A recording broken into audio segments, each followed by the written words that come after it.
So you're nearing age 65, but not yet ready to sit in your lazy boy. You still have the energy and drive to make a difference in the lives of others.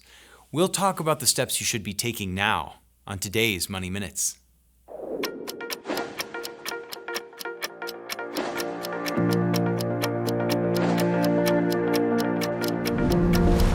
Hi, I'm Mike McMeans, president of Silverlink Financial. Welcome back to Money Minutes. So many people in my industry talk about retirement, and certainly getting to a spot where you have the freedom to say whether you work or not, and for whom you work and what kind of work you do is a great goal. Creating a plan that gets you there is key to success. But what I've found is that few people really actually retire in the American dream way we learned about growing up, just quitting one day and disappearing into their lazy boy. What they do instead is reinvent themselves and progress on to the next chapter, one of travel and grandkids or granddogs and meaningful work. Throughout these conversations, I have found that the work that gets people most excited is talking through what these next chapters will be like. I am just theorizing, but I think what is motivating about them is that it's not just about saving.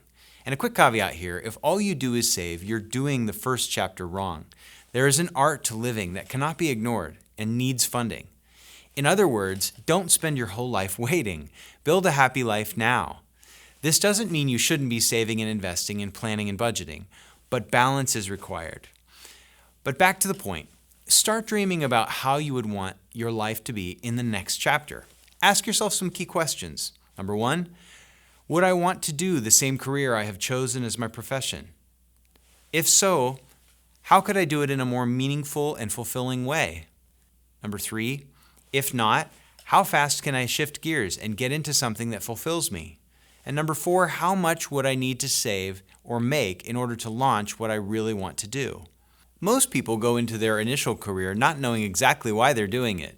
For one reason or another, they ended up there. And that's not always a bad thing. Sometimes it's great. But when it's not, figuring out a transition to happiness can be one of the most meaningful, soul-filling things you can do. Creating a savings off of which you live is really just the first step of the story. Spend time thinking and talking with friends and family about what you were made to do. Each of us is uniquely made for something. Does this sound like you? Nearing retirement, but not yet ready to sit on the sidelines? Then let's have a conversation. Let's talk about what you want to do when the time is right.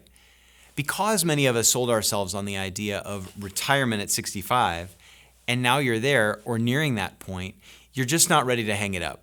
So let's talk about the next step and how you get there. Feel free to leave your comments below and feel free to follow us on social media or connect with us on our website. I'm Mike McMeans, president of Silverlink Financial, and thank you for watching. A quick joke about finding your purpose. I used to know a guy who wanted to be a baker. He just couldn't make enough dough. We'll see you next time.